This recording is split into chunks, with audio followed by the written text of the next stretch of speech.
Talent from the Show Me Institute brought me a bucket full of Lindor chocolates. That works for me right then and there. Brenda Talent, you're CEO of the Show Me Institute. And what are we talking about today?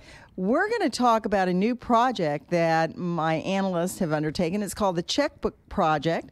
And what it is we're sending out a number of requests to municipalities for their checkbook information. Okay. In Missouri, we have a Missouri portal, and in fact, the Treasurer's Office is talking about making it even more taxpayer friendly. And why do we care about this? We care about this because you, the taxpayer, are sending money to your municipality. Right. And you might be surprised to learn that the vast majority of municipalities do not have this type of information easily accessible. You can send them a sunshine request. Right. And through the sunshine request, they'll send you what they have. And we've had some interesting experiences in that regard. So one experience I'll just give you this, and we'll talk about locally. The city of Baldwin has a budget of about $26 million. The city of Manchester has a budget of about $21 million. It's a lot of money. Mm-hmm. And they use the same software.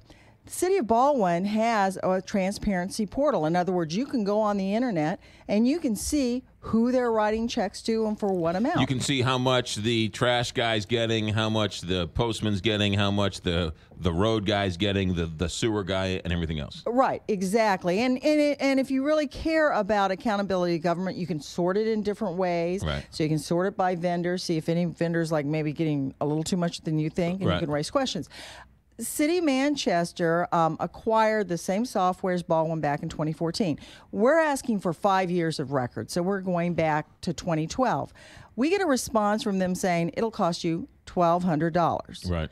Why? Because some of the earlier records are in storage and we're under an old software, and for the new one, they have to copy and print it. And we did a little checking. The software actually allows you to import it in Excel, and that's what we're asking for so that people can search it. Right. So we can't do that. So we sent another request, and we said, well, what if we just got the information with the new software? $400, and no, we can't import it into Excel. It's interesting. That was the last response we got from them in October. Right. We just got a letter from them telling us, actually, we've discovered we can. We're going on the show with McGraw. Hold on a second. Turns out we can do this. We'll send you a DVD, and it'll only cost you $287. Wow! But that's just part of the iceberg, McGraw. We're going through a lot of different municipalities in the state. The city of Battlefield, which is in Springfield, population 5,600, budget of $5.1 million. Right. Wants $35,000 to produce this information for us. and I'm like, well, gosh, can't you just use QuickBooks? But this is the same information their aldermen, their councilmen would use to make budget decisions. You would certainly hope that they're looking at that kind of information. And, of course, the bottom line is, what about the taxpayers? How can their citizens hold them accountable? If a citizen sent them a request, is this what they're going to be told? Well, we'll do it, but it'll be Right. $35,000. We have one other story. I can't remember the city. This was a hoot.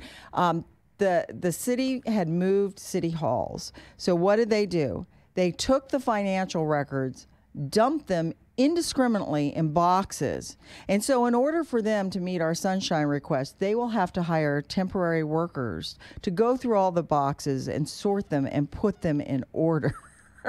I mean, it's crazy. And there is nothing that requires the cities to make this information, as I say, available on the internet. Oh, that's it. Oh, right. Yeah. Okay. And you have to ask, why not? I think as taxpayers, we should be clamoring for this kind of transparency because...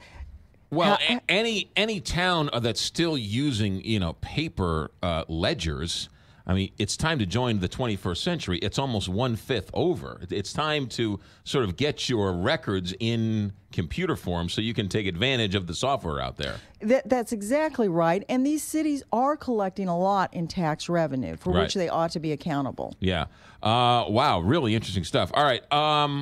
So where are you in this project? Are you finished with it? No. We've sent out 155 requests for records. So that's just, again, we're just beginning this project. We've only received 51 records. A lot of these are in process where we're negotiating with them because under the Sunshine Law, you can ask government entities to make information available that would be, beneficial to the public. Right. And our position is that. So when we get these answers that say it costs $35,000, costs $11,000, we're going back to them and saying, well, let's talk about that. So we've had a little over, I think 30% actually send us records. Interestingly enough, of the records we received, only 16 of them are in Excel format, which means completely searchable, sortable. Right. The remainder are in searchable PDFs. That's not as good as Excel because you can't sort them by vendors. Yeah. So again, this technology is available. We know cities can do this because other cities in the state have. What about some of the bigger towns, the St. Louis City, St. Louis County? What do they say when you... Well, those are actually lower on our list. We're trying to hit the different municipalities to begin with before we go after some of the larger ones. It's sort of like crowdfunding or crowdsourcing where if it's online and it's open to the public, anybody who's one of those sticklers for numbers can go look up and say, hey, you know what? You're spending a lot more money for trash than this other town that's half the size. Exactly. And I don't know if you'll recall, but the auditor's office through the years has found fraud within different municipalities. And I'm not suggesting that they're engaged in that. But this is a way also to expose that kind of activity. Yeah, yeah. That's good stuff. All right, you're writing about this at the Show Me Institute, I'm assuming? We are. ShowMeInstitute.org. ShowMeInstitute.org. ShowMeInstitute.org. And can I make an appeal? Do anything you want. I really think the press ought to just jump on this. This is an area ripe for... no question. Yes, no question about it, because who's keeping these small towns accountable? Exactly. That's a great point. Exactly. Brenda Town, CEO of the Show Me Institute. Great job as always, and thanks for the chocolate.